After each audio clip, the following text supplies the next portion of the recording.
자, 주님 감사합니다. 오늘도 주님께서 저희들을 이와 같이 함께 주님의 말씀을 나눌 수 있도록 모이게 하신 것을 감사를 드립니다. 좀 저희들이 어디에 있든지 좀 하나님의 말씀으로 참 살아갈 수 있도록 참 은총을 베풀어 주시고 참 주님의 이 성령의 충만한 가운데서 저희들이 주님의 말씀을 이해할 수 있도록 해주시고 또 삶에 적용할 수 있도록 힘을 더해 주시기를 간절히 기도드립니다. 이 시간을 주님의 큰 은혜의 의탁을 드리었고 예수 그리스도의 귀하신 이름으로 기도했습니다. 아멘. 네. 저희가 오늘은 요한계시록 16장을 함께 읽고 나누는 시간을 갖도록 하겠습니다. 제가 1절 읽고 형제 자매님들이 2절 읽고 이렇게 교독하면 좋을 것 같아요. 읽겠습니다. 또 내가 들으니 성전에서 큰 음성이 나서 일곱 천사에게 말하되 너희는 가서 하나님의 진노의 일곱 대접을 땅에 쏟으라 하더라. 해가 그 대접을 땅에 쏟으니 가는 데가 첫째 천사가 가서 그 대접을 땅에 쏟음에 짐승의 표를 받은 사람들과 그 우상에 경배한 자들에게 악하고 독한 종기가 나더라. 둘째가 그 대접을 바다에 쏟음에 바다가 곧 죽은 자의 피같이 되니 바다 가운데 모든 생물이 죽더라. 셋째 천사가 그 대접을 강과 물 근원에 쏟음에 피가 되더라. 네, 5절 내가 들으니 물을 차지한 천사가 이르되 전에도 계셨고 지금도 계신 거룩하시니요 이렇게 심판하시니 의로우시도다. 그들이 성도들과 선지자들의 피를 흘렸으므로 그들에게 피를 마시게 하신 것이 합당하니이다 하더라. 또 내가 들으니 제단이 말하기를 그러하다 주 하나님 곧 전능하신 이시여 심판하시는 것이 참되시고 의로우시도다 하더라. 넷째 천사가 그 대접을 해에 쏟음에 해가 권세를 받아 불로 사람들을 태우니 사람들이 크게 태움에 태워진지라 이 재앙들을 행하는 권세를 가지신 하나님의 이름을 비방하며 또 회개하지 아니하고 주께 영광을 돌리지 아니하더라. 또 다섯째 천사가 그 대접을 짐승의 왕좌에 쏟으니 그 나라가 곧 어두워지며 사람들이 아파서 자기 혀를 깨물고 아픈 것과 종기로 말미암아 하늘의 하나님을 비방하고 그들의 행위를 회개하지 아니하더라. 또 여섯째 천사가 그 대접을 큰 강 유브라데에 쏟음에 강물이 말라서 동방에서 오는 왕들의 길이 예비되었더라. 또 내가 보매 개구리 같은 새 더러운 영이 용의 입과 짐승의 입과 거짓 선지자의 입에서 나오니 그들은 귀신의 영이라 이적을 행하여 온 천하 왕들에게 가서 하나님 곧 전능하신 이의 큰 날에 있을 전쟁을 위하여 그들을 모으더라. 보라 내가 도둑같이 오리니 누구든지 깨어 자기 옷을 지켜 벌거벗고 다니지 아니하며 자기의 부끄러움을 보이지 아니하는 자는 복이 있도다. 새 영이 히브리어로 아마겟돈이라 하는 곳으로 왕을 모으더라. 일곱째 천사가 그 대접을 공중에 쏟음에 큰 음성이 성전에서 보좌로부터 나서 이르되 되었다 하시니 번개와 음성들과 우레소리가 있고 또 큰 지진이 있어 얼마나 큰지 사람이 땅에 있어 온 이래로 이같이 큰 지진이 없었더라. 큰 성이 세 갈래로 갈라지고 만국의 성들도 무너지니 큰 성 바벨론이 하나님 앞에 기억하신 바 되어 그의 맹렬한 진노의 포도주 잔을 받음에 각 섬도 없어지고 산악도 간데 없더라. 또 무게가 한 달란트나 되는 큰 우박이 하늘로부터 사람들에게 내림에 사람들이 그 우박의 재앙 때문에 하나님을 비방하니 그 재앙이 심히 크미로라. 아멘. 이제 저희 오늘은 그 드디어 일곱 대접 심판을 저희들이 살펴보게 되고요. 그리고 하나님의 그 심판의 목적이 이루어지는 그런 것들을 말씀을 통해서 살펴보겠습니다. 교재는 50페이지인데 읽어 보시면 16장 내용을 잘 정리를 하고 있으니까요. 도움이 되시리라 생각이 됩니다. 이제 일곱 대접 심판이 심판의 마지막 그 단계이죠. 일곱 인의 심판, 일곱 나팔 심판, 그리고 일곱 대접의 심판을 통해서 하나님께서 의도하셨던 심판의 목적이 이제 이루어지는 것을 저희들이 보게 될 것입니다. 나팔 심판과의 차이점에 대해서 잠깐 말씀드리면, 나팔 심판의 경우는 땅의 3분의 1을 심판했지만, 이 대접 심판은 그 영역이 땅 전체로 이제 확장되는 그런 심판이고요. 그 강도와 영역이 이제 강화된 것입니다. 이 첫째 대접이 쏟아 부어질 때 짐승의 표를 가진 자들이 심판으로 인해서 그 피부병과 독종이 발생하게 됩니다. 이 부분에 대해서 짐승의 표가 어떤 것이냐, 이것은 저희들이 말씀을 통해서 이미 교제했는데요. 666 표라고도 하고요.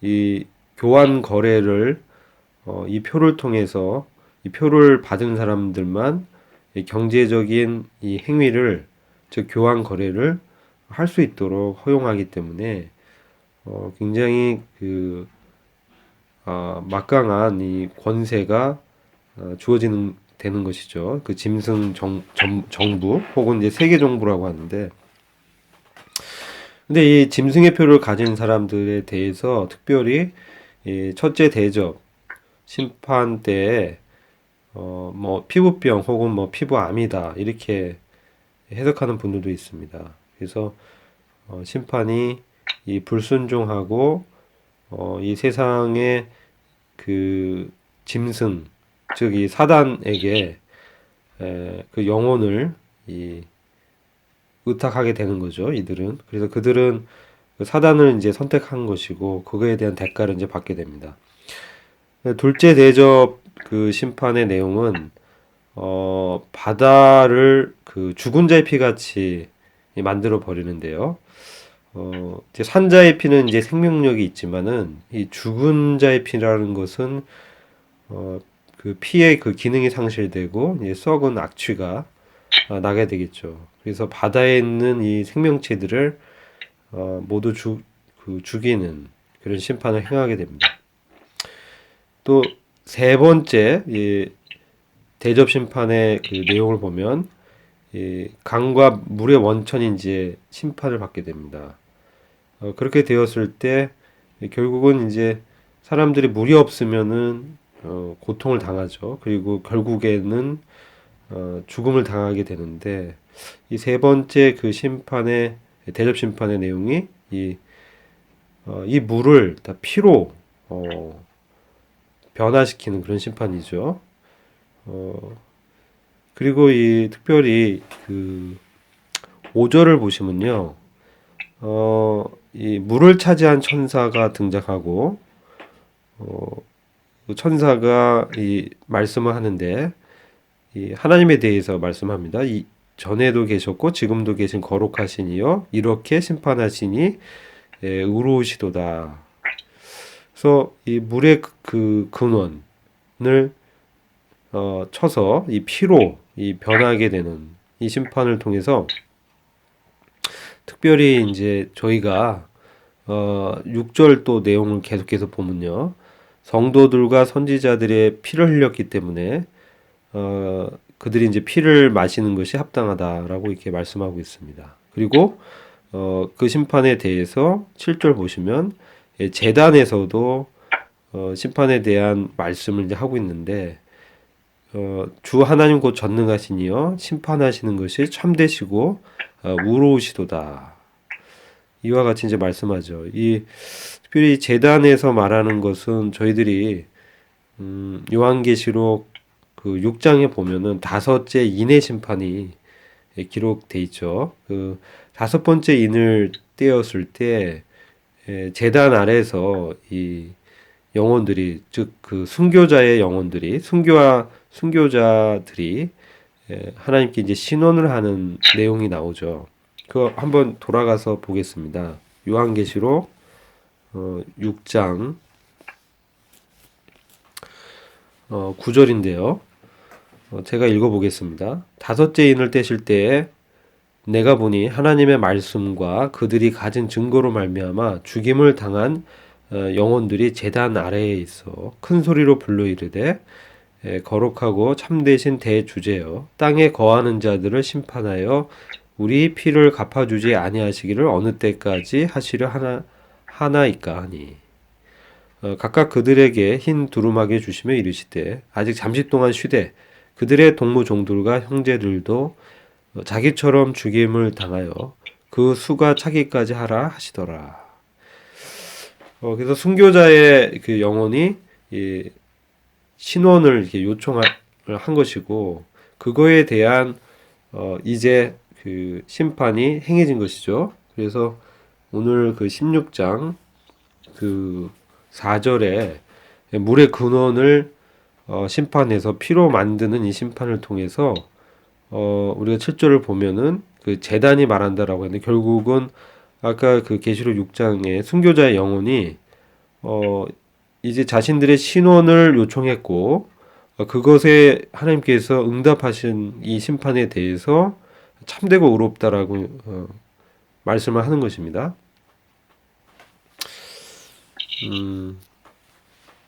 이것은 이제 저희들이 그 문제 2번에서 다루기 때문에 그 문제를 통해서 더 교제하기 원하고요. 이제 8절을 보시면 넷째 대접 심판이 나타나죠. 넷째 천사가 대접을 해에 쏟음에 해가 권세를 받아 불로 사람들을 태우니, 이 해는 이제 태양입니다. 그래서 태양이 이제 대접을 태양에 이제 쏟았을 때 그 태양이 그 심판하는 권세를 받아서 태양의 열로 사람을 그 태우는 그러한 심판을 이제 행하는 것을 보게 됩니다. 네.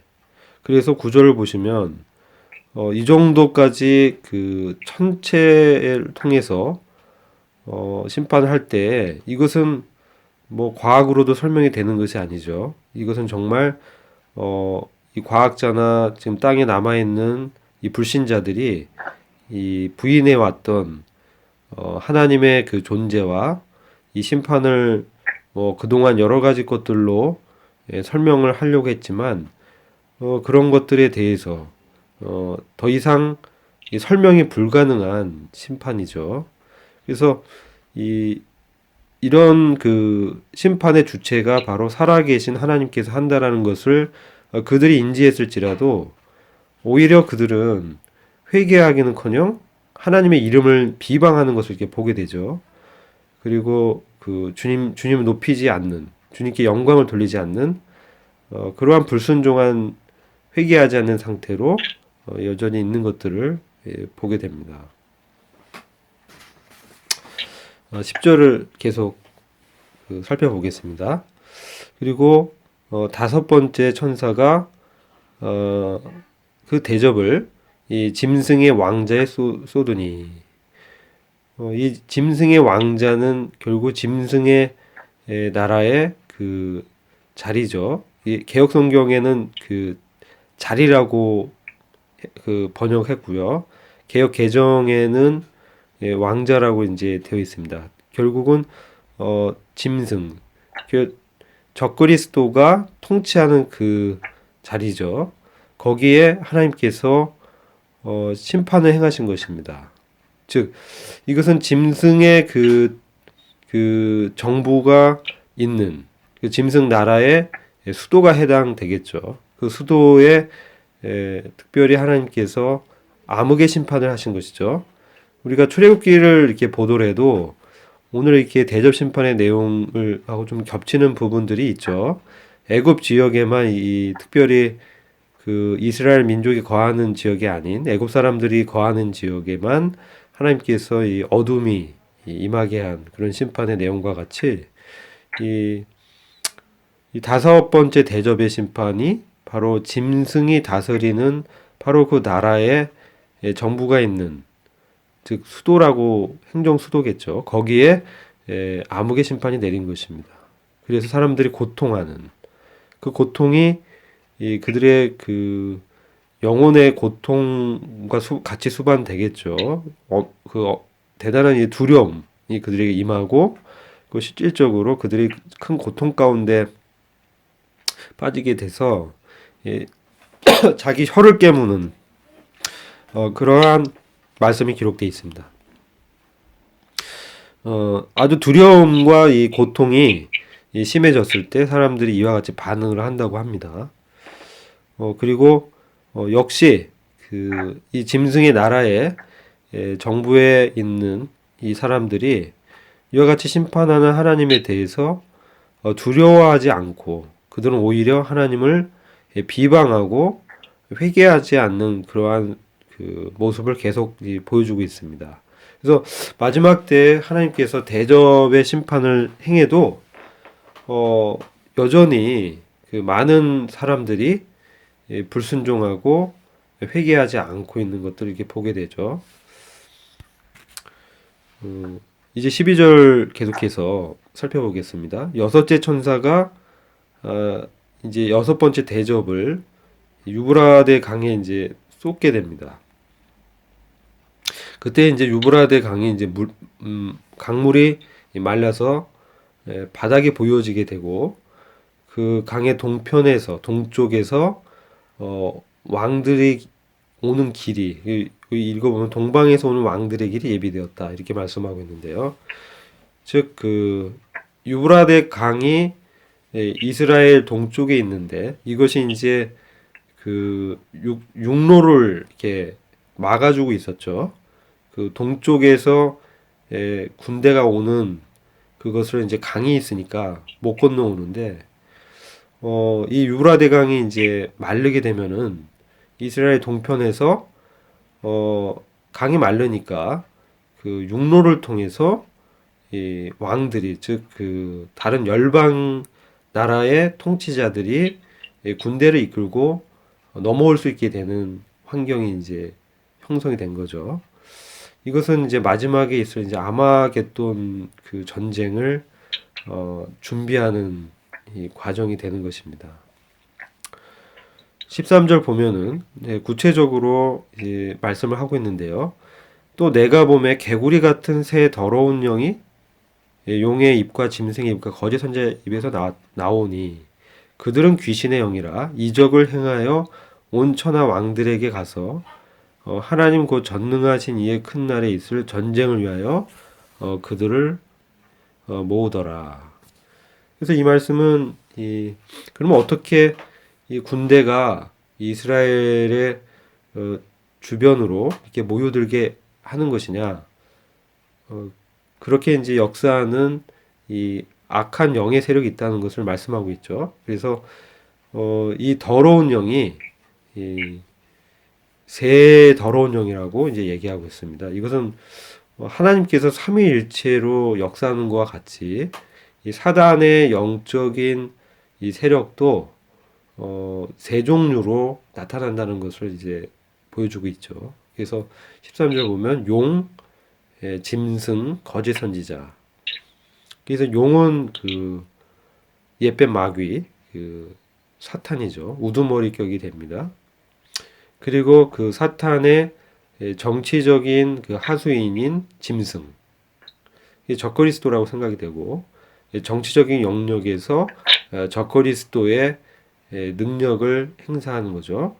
그다음 거짓 선지자. 이것은 종교의 영역에서 적그리스도적인 능력을 행사하는 사탄의 이제 하수인을 말씀하고 있습니다.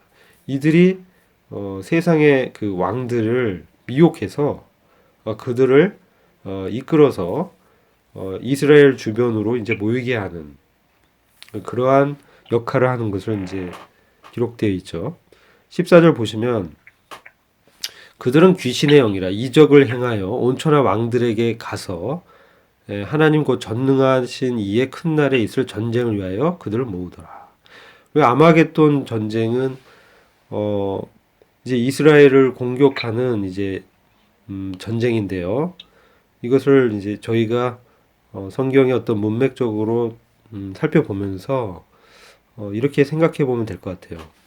이스라엘이 지금 데살로니가 후서 2장을 보면은 이 죄의 사람 멸망의 아들이 그 거룩한 곳, 즉 예루살렘에 자기의 그 우상을 이제 세우게 되죠. 이니 적그리스도인데 결국은 이 적그리스도가 자기의 우상을 예루살렘에 세우고 자신을 이제 신성화하는 것이죠. 그래서 그 전에 그 우리가 다니엘서 9장 24절부터 나오는 그 71회의 예언을 내용을 보면은 일곱 번째, 그러니까 마지막 그 일곱 번째가 아니라 마지막 그 70번째 일에 즉 7년의 그 역사를 이게 기록하고 있는데요. 이 마지막 일회가 이제 시작될 때는 그 적그리스도와 이스라엘이 관계가 좋았습니다. 이 화친을 하게 되고 이제 예루살렘에 성전을 지어서 예배와 제사를 드릴 수 있도록 이제 하는 것들이 기록돼 있죠. 근데 그 일의 한 중간 정도, 절반 정도가 지났을 때 그가 드디어 자신의 본색을 드러내면서 자기 우상을 이제 세우게 되는 거죠. 그렇게 되면서 아마 그 시점에 두 증인이 있었죠. 두 증인을 죽이면서 드디어 이제 짐승으로서의 면모를 드러내면서 3년 반, 7년의 그 환란기 동안 후 3년 반 대환란의 역사가 시작되는 것으로 저희가 분별할 수 있습니다. 그리고 이때 이스라엘이 이제 자기들이 속았다라는 것을 이제 알게 되고 그들이 이제 이 짐승 우상에게 절하지 않게 되죠. 물론 많은 이스라엘 그 사람들이 그들과 타협하고 절하게 되고 그리고 그들은 이 예루살렘에 이전에 주님을 못 박았던 그런 유대 지도자들이 있었잖아요. 그들과 같이 이때에도 적그리스도를 이제 선택하고 미혹이 돼서 그리스도를 그 대적하는 무리에 여전히 이렇게 있게 되는 유대인들도 있을 것입니다. 그래서 이들은 이제 결국 표면적으로만 유대인인 것이죠. 실질적으로 그들의 중심에 하나님을 이렇게 찾고자 하고 그런 마음이 없는 것이죠. 그래서 그런데 이들 가운데 참된 그 이스라엘의 남은 자들이 이제 누구인지가 이제 드러나게 되고 그들은 하나님께서 지켜주시고 그들을 이렇게 숨기시고 보호하시는 것들이 이제 예언이 되어 있습니다. 그리고 이 이스라엘을 이렇게 결국은 멸망시키기 위해서 짐승 나라 즉 세계 정부의 리더인 이 적그리스도가 군대를 이렇게 모으게 되죠. 이게 이제 아마겟돈 전쟁의 단초가 되는 것이죠. 그리고 여러 그 학자들이 이 전쟁은 사실상 그 이스라엘 그 나라 가나안 지역에 그 묻혀 있는 엄청난 양의 그 천연 자원에 대해서 뭐 석유라든지 무슨 가스라든지 이런 매장되어 있는 바로 이 천연 자원을 노리고 이 열강들이 이렇게 모여서 그것을 쟁취하고자 이런 전쟁을 일으키는 것에 동조하게 된다라고도 보고 있습니다. 아무튼 영적으로는 이스라엘을 그 말살하려는 사탄의 마지막 그 계략이고, 그리고 그들을 이제 핍박하는, 이 유대인의 남은 자들을 핍박하는 그 예언이 이제 이루어지는 것이죠. 그래서 그것이 이제 기록돼 있고, 그래서 이제 중요한 것은 사단이 자기들이 이 전쟁을 도모했다고 생각하지만 14절 보시면 이 전쟁을 하나님 곧 전능하신 이의 큰 날에 있을 전쟁이라고 말씀하고 있습니다. 이를 통해서 결국은 이 적그리스도와 그 사탄 거짓 선지자가 열방을 이렇게 미혹하고 전쟁을 하게끔 유도하지만 이 모든 것은 사실 역사적으로 하나님의 섭리 가운데서 이렇게 되어진다는 것을 보게 됩니다. 왜냐하면은 하나님 곧 전능하신 이의 큰 날에 있을 전쟁이라고 명시적으로 이렇게 말씀하고 있기 때문에 아마겟돈 전쟁조차도 하나님의 경륜 가운데서 예비하신 것입니다. 그것을 이제 저희가 보게 되고요. 15절 보시면 보라 내가 도둑같이 오리니 누구든지 깨어 자기 옷을 지켜 벌거벗고 다니지 아니하며 자기의 부끄러움을 보이지 아니하는 자는 복이 있도다. 그래서 주님이 마지막 때에 도둑같이 오실 것을 말씀하죠. 이 지상 재림하실 때 이 말씀을 하는 것입니다. 근데 여기서 누구든지 깨어 자기 옷을 지키고 있는 사람들이 있습니다. 이들은 이 심판 가운데서, 이 환란의 심판 가운데서 목숨이 이제 살아있는 사람들이죠. 그래서 이들은 이 표현을 깨어 자기 옷을 지키고 있다. 여기 정관사가 더가 이제 붙어 있는데요. 깨어 옷을 지키는 사람, 이게 한 사람이에요. 그러니까 자기 옷을 지킨다고 했을 때 그것은 영적으로는 그들은 이 깨어 있는 자라는 거죠. 그래서 주님께서 뭐 구원의 옷을 입히시는 것을 말씀한다고 보신 분도 있고, 그들의 그 의가 지켜지는 것을 또한 말씀하는 것으로 보는 분들이 있습니다. 그래서 두 해석 다 괜찮은 해석이라고 생각이 되고요. 어느 해석을 취하든 의미에 있어서 통한다고 보여집니다. 그래서 이들은 자기의 부끄러움을 보이지 않는다는 것이죠. 그래서 마지막 때에 이제 구원을 얻는 이 사람들에 대해서 이와 같이 또 말씀하고 있는 것입니다. 이제 주님이 도둑같이 이 말이라는 것을 인지하고 있기 때문에 그들은 영적으로 각성돼서 이 짐승의 그 세력에 야합하지 않고 믿음을 지키는 것이죠. 그래서 이건 이제 깨어 있다라고 이제 표현을 하는 것입니다. 그리고 16절은 드디어 이 장소에 대해서 명확하게 얘기하죠. 새 영이 히브리어로 아마겟돈이라 하는 곳으로 왕들을 모으더라. 그래서 이 지역의 이름이 아마겟돈. 이것은 의미는요, 그 살육의 산이라는 의미입니다. 그래서 아마 이 군대가 모여서 많은 그 사람들이 여기서 이제 죽음을 당하는 것이죠. 심판을 통해서 그들이 죽음을 당할 것이 스가랴서 14장에 또 예언이 되어 있습니다. 그건 이제 저희가 시간이 되면 한번 같이 살펴보도록 하겠습니다.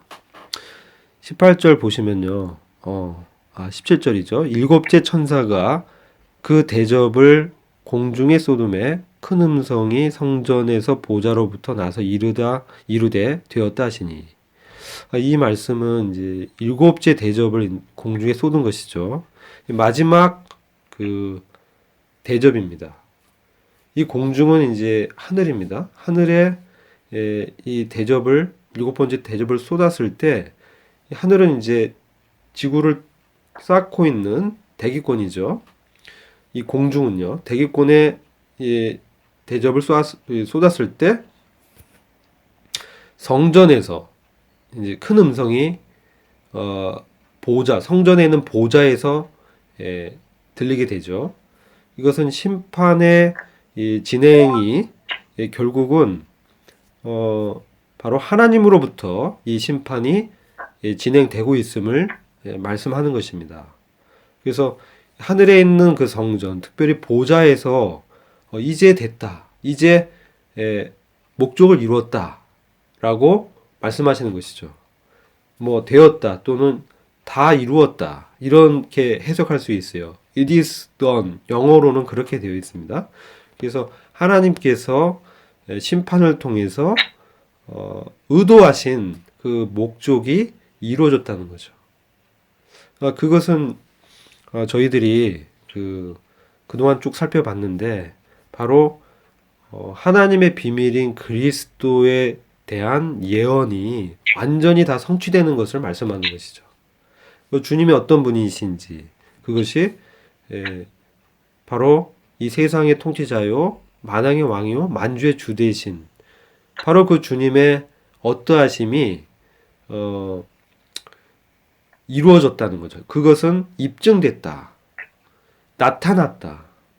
그래서 그 목적을 이루시는 과정에서 이 세상의 불신자들을 심판하시고 환난을 통해서 이스라엘을 또한 회복시키시고 또 그분의 구속의 능력으로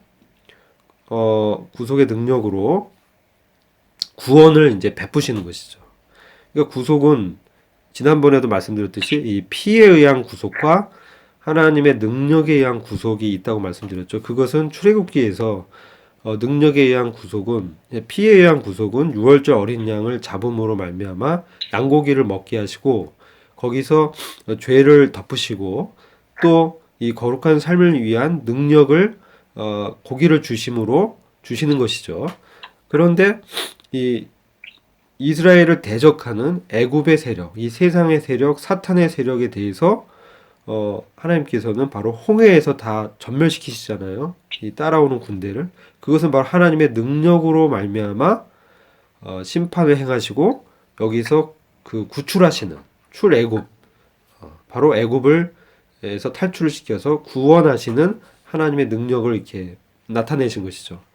마지막 때에도 이스라엘을 세계 정부와 열방의 왕들이 둘러싸서 공격을 하지만 여기에 하나님께서 심판을 행하심으로 바로 그 능력에 의한 구속을 행하셔서 이스라엘의 남은 자들을 구원하시고 구출하시고 하나님의 그 영광을 나타내시는 것이죠. 그래서 주님께서 이 심판을 통해서 바로 이 세상의 주님이시고 바로 창조주 하나님이심을 나타내시고 따라서 이 우주와 이 세상이 주님의 것임을 사람들에게 또 영적인 정사와 권세들에게 증명하시는 입증하시는 것이 이 목적을 이뤘다는 겁니다. 그것이 다 이제 행해졌다는 말씀이죠.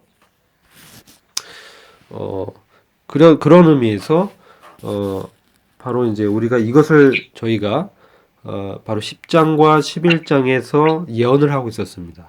그래서 그 말씀을 한번 보면 10장 7절 보면 일곱째 천사가 소리내는 날 그의 나팔을 불려고 할 때에 하나님이 그의 종 선지자들에게 전하신 복음과 같이 하나님의 그 비밀이 이루어지리라. 하나님께서 그리스도를 통해서 이루시고자 했던 바로 하나님의 통치가 이 땅 가운데 실현이 되고 그것이 그 대적을 심판함으로 말미암아 복음을 불순종하고 하나님을 회방한 이 그 불순종한 세력들을 다 도말하시고 그리고 하나님의 백성을 이 구원하심으로 말미암아 하나님의 영광을 이렇게 드러내시는 그래서 그리스도가 바로 하나님의 아들이고 하나님이심을 이 영적인 존재와 이 세상의 사람들과 땅 아래에 있는 존재, 땅 위에 있는 존재, 하늘에 있는 존재들에게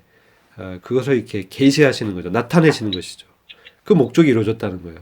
근데 이게 7절에 이렇게 10장 7절에 말씀하고 있고 11장 에서도 말씀하고 있습니다. 그것은 바로 이 세상이 주와 그리스도의 나라가 돼서 주님이 세세토록 왕노릇 하시리로다라고 그 계시록 11장 15절에 말씀하고 있습니다. 세상 나라가 그러니까 일곱째 천사가 나팔을 불매 하늘에 큰 음성들이 나서 이르되 세상 나라가 우리 주와 그의 그리스도의 나라가 되어 그가 세세토록 왕노를 하시리로다. 이것이 이제 마지막 심판의 목적이 완성되시는 거죠. 어떻게? 바로 주님께서 이 심판이 일곱째 대접 심판이 끝나고 바로 지상 가운데 재림하심으로 그 세력들을 다 심판하시죠. 이게 시편 2편에 예언이 되어 있죠. 시간 되실 때 시편 2편 말씀을 한번 보시면 도움이 이 장면을 이해하시기에 도움이 되실 것입니다. 시간 관계상 일단은 읽어보진 않고요. 그리고 이게 저희가 이제 일곱째 대접 심판의 내용을 이제 봤죠. 또 18절 보면 일곱 대접을 부었을 때 일곱 번째 대접을 부었을 때 지진이 이제 발생하는 것들이 이제 예언되어 있고요. 그리고 큰 성이 세 갈래로 갈라져서 심판이 이제 행해진 것을 보게 됩니다. 이 큰 성은 이제 영적인 그 바벨론. 그래서 아마도 마지막 때에 예루살렘이 아니겠는가. 타락한 이 종교의 중심지였던 이 예루살렘 성전에 적그리스도의 우상이 세워져 있고 적그리스도가 거짓 선지자를 동반해서 이 종교를 통해서 또 정치를 통일하는 그런 역할을 한 것이죠. 그것이 이제 심판받는 것이 기록되어 있는 것입니다. 그리고 섬도 없어지고 산악도 간데 없더라. 그래서 마지막 때에는 이 지형이라든지 그 산, 섬이 이제 이동되고 없어지는 그래서 지형의 변화가 있을 것입니다. 엄청난 심판인 거죠. 섬이 없어지고 뭐 지진을 통해서 막 땅이 안으로 이렇게 빠져버리고 이런 심판을 통해서 많은 사람이 이제 여기서 죽임을 당하는 것을 이제 우리가 예상할 수 있습니다. 그리고 21절 보면 무게가 한 달란트나 되는 우박이 이제 내리게 되죠. 이것은 정말 큰 우박입니다. 이것은 한 달란트는 약 45kg에 해당하거든요. 그러니까 이것은 맞으면 그냥 사망인 것이죠. 그리고 이 우박의 재앙, 박제라고 하는데 이것이 행해질 때도 사람들은 회개하지 않고 하나님을 여전히 비방하고 있는 이 악한 모습을 우리 보고 있어요. 그래서 이때 정말 얼마나 이 사람들이 이 죄성이 악한지를 우리는 이제 발견하게 됩니다. 그래서 이제 16장의 내용은 일곱 대접 심판의 내용이 어떻게 전개되고 하나님의 목적이 이게 완성이 되는가 이것을 이제 저희가 살펴봤고요. 결국은 주님께서 이제 이 일곱 대접 심판 이후에 19장으로 가면은 지상에 이제 재림하시는 것이 예언되어 있습니다. 그리고 17장과 18장은 지상 재림과 일곱 대접 심판 사이에 삽입된 이 장인데요. 특별히 이 바벨론의 멸망을 상세하게 예언하고 있는 모습입니다. 그래서 영적인 바벨론이 이 두 가지 영역인데 정치적인 영역과 또 경제적인 이 땅을 어떻게 지배하고 있는지 이 땅의 어떤 그 상업을 통해서 사람들을 이렇게 다스리고 있는지 이 바벨론의 영역에 대해서 또 역할에 대해서 나오고 있고 그것을 하나님께서 어떻게 심판하시고 그 안에서 하나님의 사람들을 어떻게 또 구원하시는지가 삽입되어서 상세하게 설명하고 있습니다. 그것은 이제 저희가 다음 시간에 이제 함께 나누면 되고요. 문제를 같이 풀겠습니다. 1번 요한계시록 16장 17절에서 다 이루었다 혹은 다 되었다는 일곱째 대접이 부어짐으로 심판의 목적이 이루어졌다는 의미인데 그것은 무엇이냐? 그러니까 그 목적이 뭐냐는 거죠. 심판의 목. 이에 대한 소망과 기대가 당신의 삶에 어떻게 역사하고 있는가? 이런 목적이 이루어질 것이라는 바로 요 말씀을 통해서 우리는 그것을 이제 소망할 수 있고 기대할 수 있잖아요. 이게 우리 이 삶 가운데 어떻게 역사를 하는가, 어떻게 삶에 적용할 수 있는가, 그런 측면을 다루는 것입니다. 여기 오타가 좀 있는데 그 가로에 고린도전서 13장 2절이 아니라 12절입니다. 12절. 그 위에 본문엔 12절 말씀을 인용하고 있습니다. 자, 그러면 먼저 심판의 목적은 무엇인가? 어떤 의미로 우리가 받아들여야 되는가? 이걸 한번 같이 풀어보겠습니다.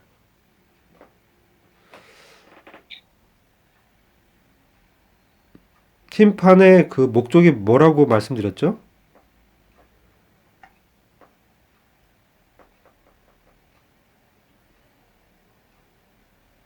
상용 형제님, 들리십니까? 네.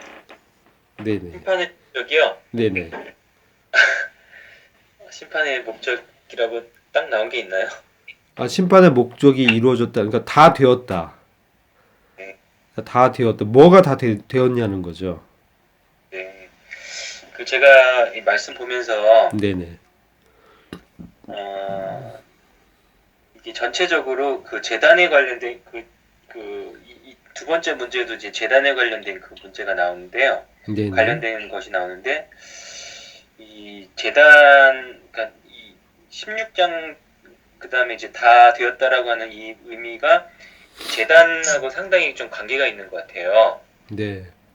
예, 왜냐면은 이 재단에는 재물이 있어야 되고 재물이 있으면은 합당한 재물이면은 그 재물을 드린 사람이 이 벌을 받지 않는 거고 그건 이제 죄인인 경우에 근데 이제 재단에 재물이 없는 경우에는 이 그 죄인이 그대로 그 하늘로부터 내려오는 그 불로 이렇게 말하자면은 그 멸망을 당하는 건데 실제적으로 역사적으로 우리 주님께서 우리들을 모든 인류를 위한 그 제물이 되어주셔가지고 그 아래 있는 그 영접하는 사람들에게는 이제 이 벌이 없고 형벌이 없는 것인데 그 믿지 않은 이 세상 사람들은 그 제물을 거절했을 때 하늘로부터 내려오는 그 불로서 그 완전히 그 심판을 받는 것 같아요. 그래서 이 재단이라고 하는 것은 다시 말해서 이번 문제와도 연관이 있지만은 하나님의 완전한 공의가 바로 그것이 이제 수행하는 것이 재단이다 이렇게 생각이 드는데 그럼으로써 사실은 또 우리 주님께서도 십자가라고 하는 재단에서 달리셔가지고 다 이루었다는 말씀하셨고 동일하게 이제 이 완벽한 그 사람들에 대한 이 악한 인생에 대한 심판이 완벽하게 다 이루어졌다. 그리고 그 인류의 역사는 여기서 이제 종말이 되고 하나님께서 이제 그 말하시는 그 역사로 이렇게 들어가는 그 의미가 아닌가 이렇게 생각이 듭니다. 이상입니다. 네네네.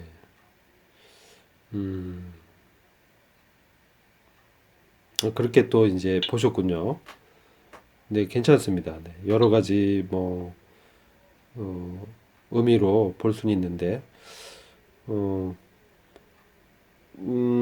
하운 형제 들어왔는데, 예, 1번 문제 한번 풀어보시죠. 좀 찾아봤는데 네네. 저는 1번 문제 일단 심판의 목적이 이루어졌다는 의미는 네네. 아까 같이 읽었던 요한계시록 11장 15절 말씀처럼 이 세상의 나라가 누구의 것인지 정확하게 밝히 드러나는 것이라고 생각을 했어요. 지금은 공중의 권세 잡은 자가 꼭 이 세상의 주인인 것처럼 있지만 심판을 통해서 음, 우리가 살고 있는 이 세상과 또 우리 모두가 우리 주님과 또 그의 그리스도의 것이고 이 모든 것의 주인이 우리 주님과 그리스도의 나라인 것을 확실하게 알려주는 것이 심판의 목적이라고 생각을 하고 우리는 지금 혈과 육을 가진 자로서 이 세상을 살아갈 때 가끔은 때때로 참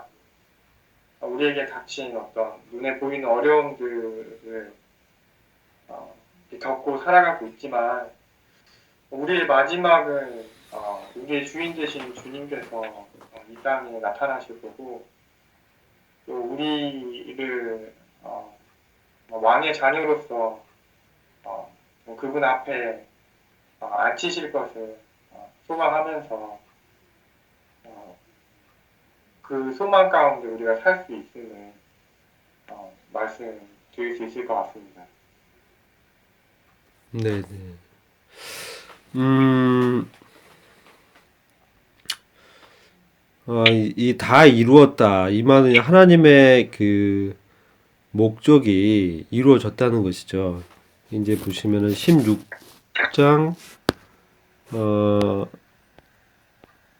16장 17절이죠.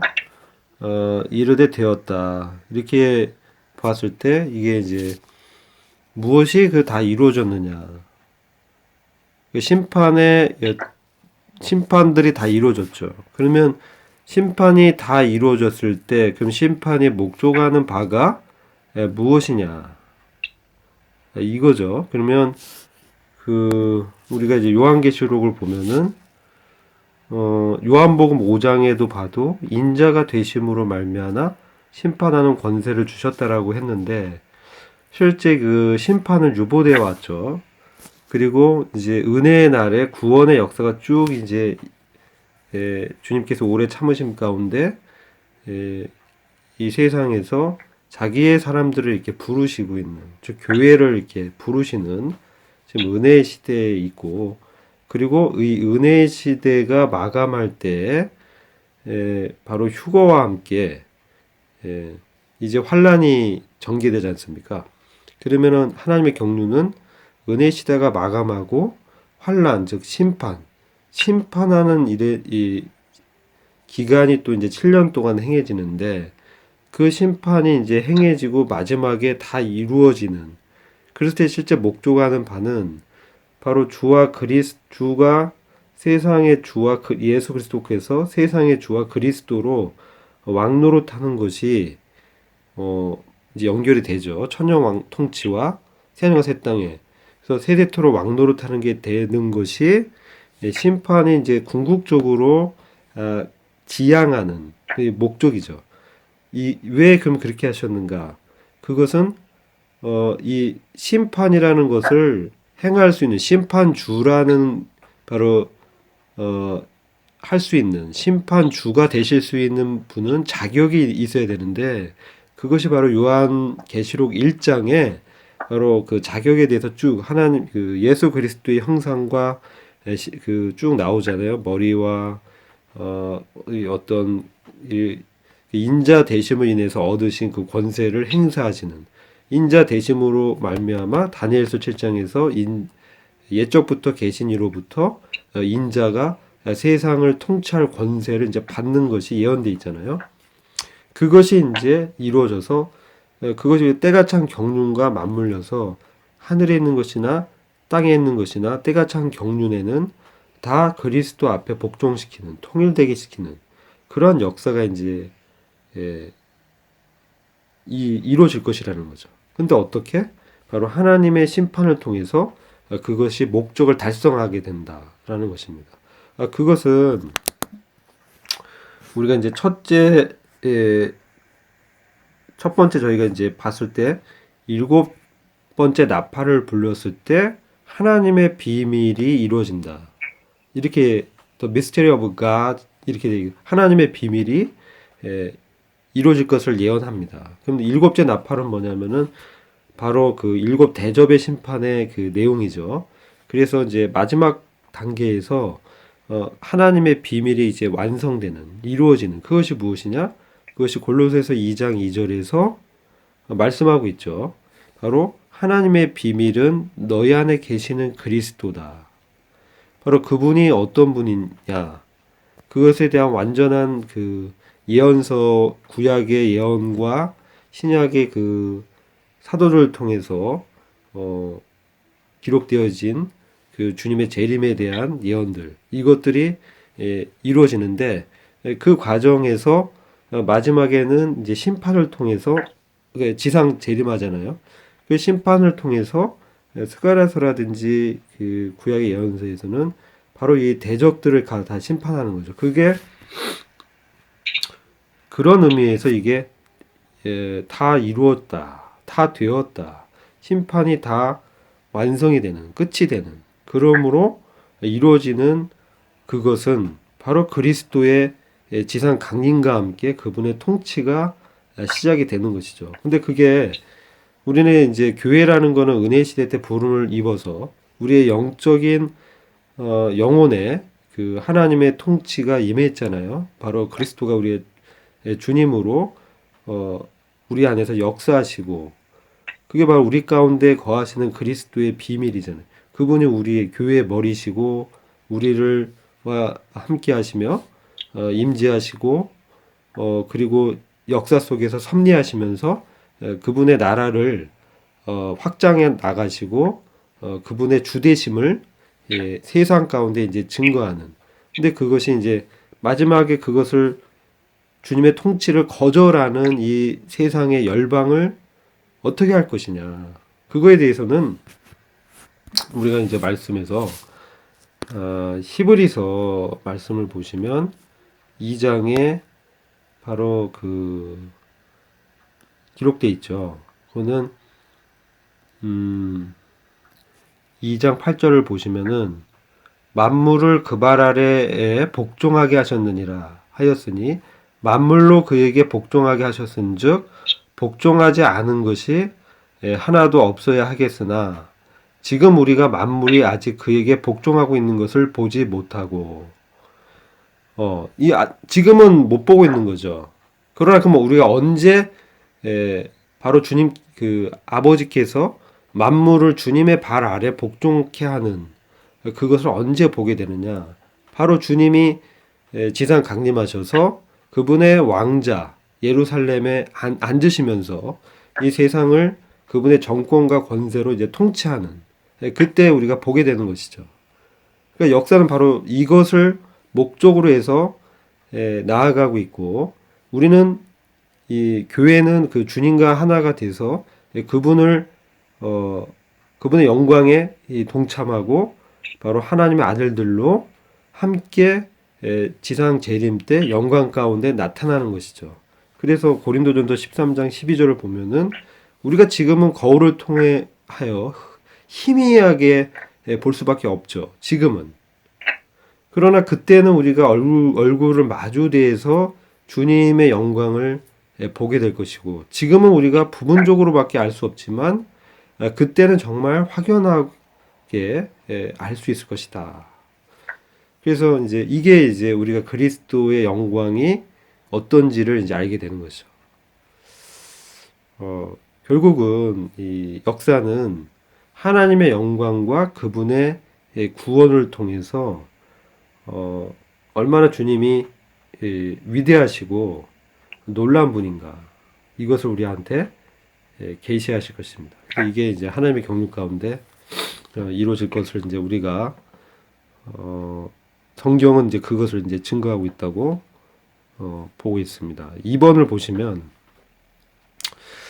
7절에서 이 제단에서 다른 소리가 말하는데 이들은 6장에서 제단에서 신원을 요청한 순교자들의 혼으로 보고 있습니다. 당신은 주님의 이러한 심판들을 통하여 주님에 대하여 어떻게 생각하시는지요?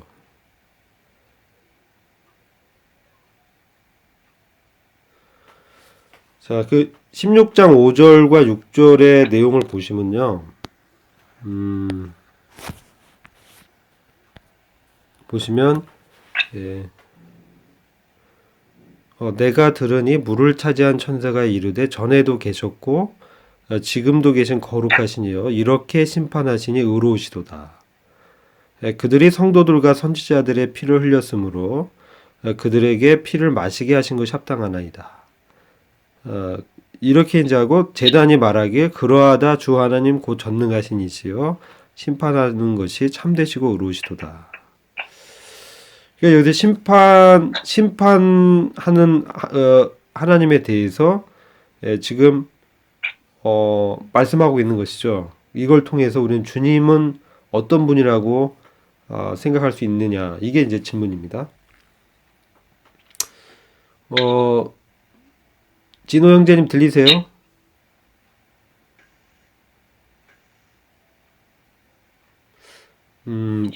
잘 안 들리시는 것 같아요. 그러면은 두리자매님 들리세요? 네, 네네. 네네. 이번 문제 한번 풀어 보셨어요? 제가 지금 생각되는 것은요, 네, 순교자들이 입장에서 신원을 요청하였을 그 당시에는 빨리 그것을 신원해달라고 이렇게 한 상황일 텐데, 네네. 그런데 그러한 순교자들의 혼이 요 16장에 와서는 이렇게 심판하시는 의로우시도다, 이렇게 하나님에 대해서 주님에 대해서 주님의 행사에 대해서 너무나 의롭다라고 고백하는 그 장면을 보면서 네. 다시금 생각이 됐던 것은 제가 사람들이 성도들이 이해가 안 될지라도 그 행사가 항상 의로우신 주님이시구나 이런 거를 생각했습니다. 네네네. 네, 감사합니다. 네. 네, 진호 형제님 들리세요? 밑에 그 스피커를 한번 틀어보시면 음성이 나올 텐데, 잘 안 되시는 것 같아요. 네네, 2번 문제 한번 풀어보시죠. 저는 로마서 6장 22절, 23절을 이렇게 했거든요. 네네.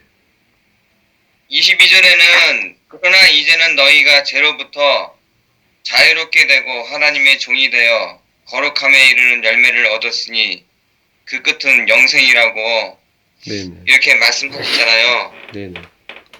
영원한 생명을 주시고 영원한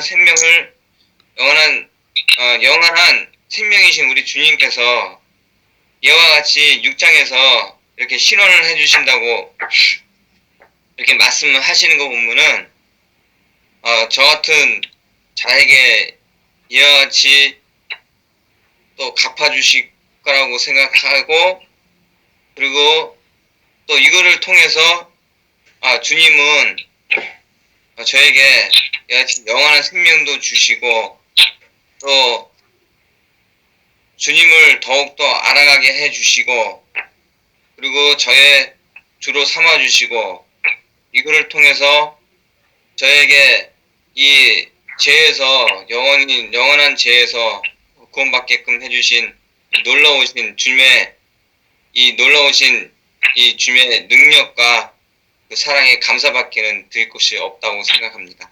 네네네. 이상. 감사합니다. 또 뭐 이번 문제에 대해서 더 좀 보완해 주시거나 또 교제할 내용이 있으면 말씀해 주시면 좋을 것 같아요.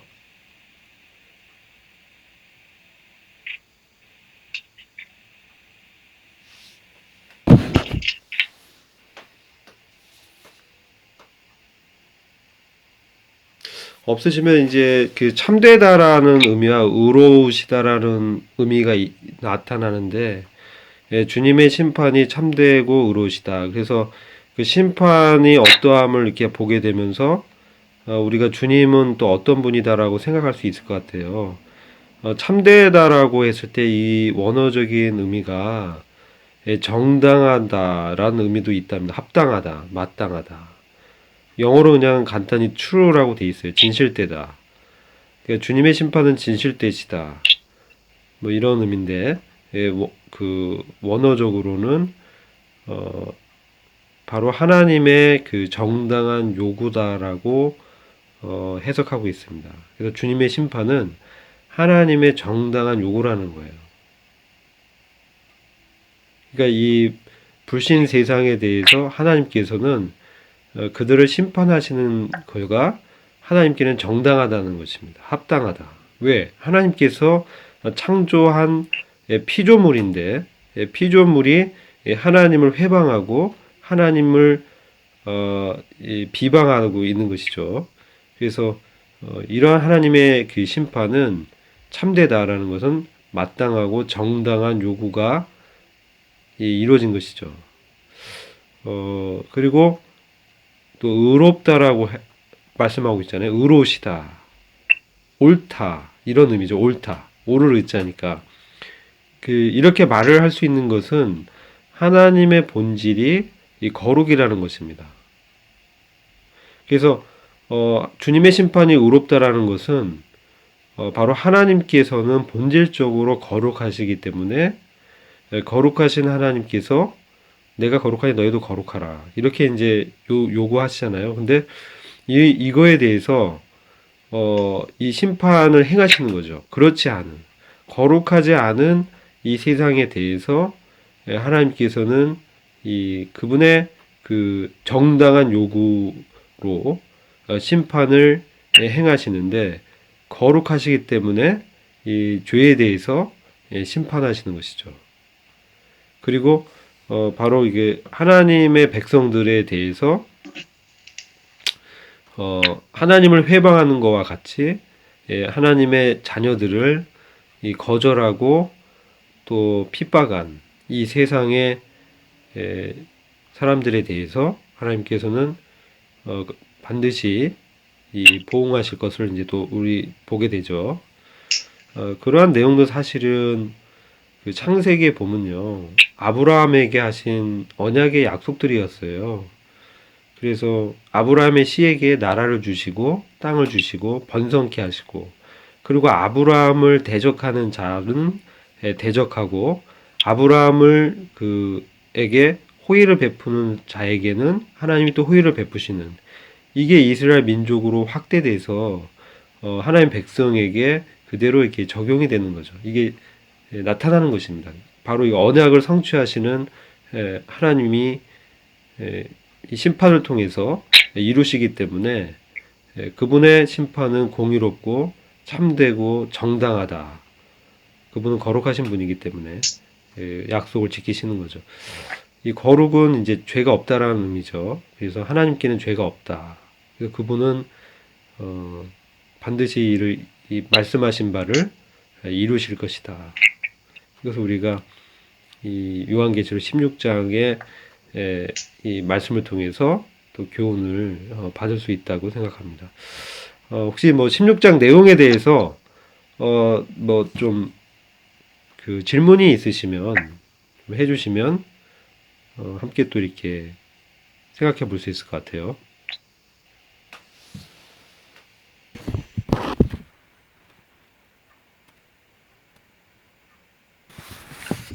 저는 이제 질문은 아닌데요. 네네. 말씀 보면서 참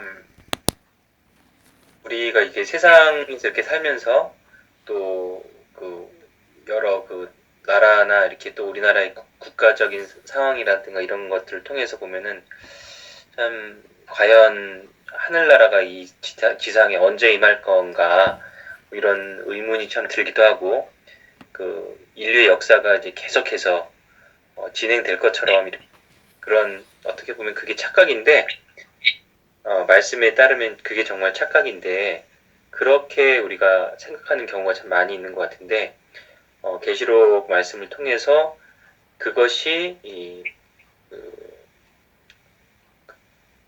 완전하지 않고 또 오래가지 않고 이제 주님의 나라가 임한다라고 하는 거를 다시 또 그냥 이렇게 임하시는 게 아니라 완전히 그냥 그 섬들이 없어지고 이제 산악이 없어진다고 하는 건 정말 또 그 지진과 이런 거 보면은 정말 이거는 무시무시한 이 하나님의 진노와 어떤 그런 것이 퍼부어지고 참 그러니까 우리의 그 소망이 땅에 절대로 있을 수 없는 그런 것이구나.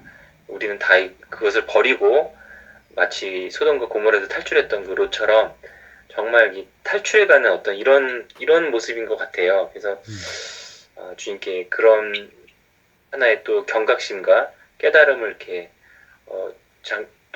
또 금방 잊어버리겠지만은 이렇게 또 주신 거에 대해서 또 감사가 됩니다. 이상입니다. 아, 네. 감사합니다. 네.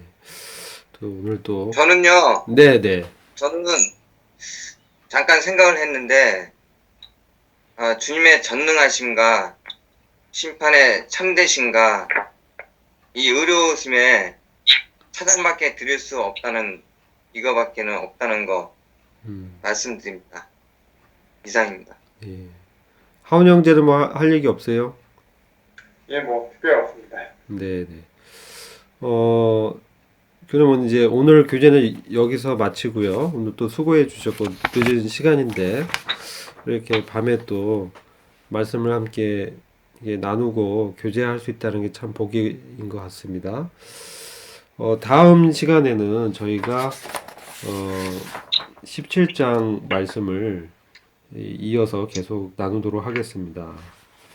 이 바벨론에 대해서는 좀 교훈하는 바들이 역사 속에 있는 것 같아요. 그래서 한번 예습해 보시고 한번 같이 나누도록 하겠습니다. 우리 형제님들 중에서 기도해 주시고 오늘 이 시간을 마치죠.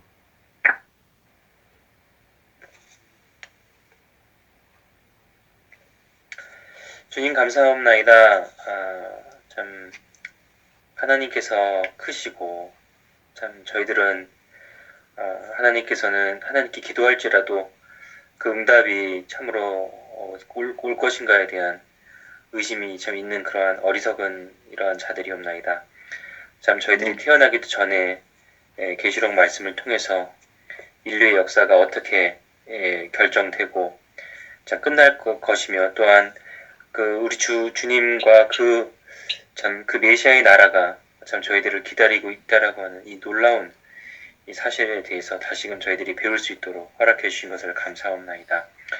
주님 참 아멘 주에서 오시옵소서라고 하는 이 고백을 참 저희들이 참 강하게 참 소리치며 외치며 참으로 저희들이 기다리는 그러한 자들이 되게 하여 주기를 기도드리옵나이다.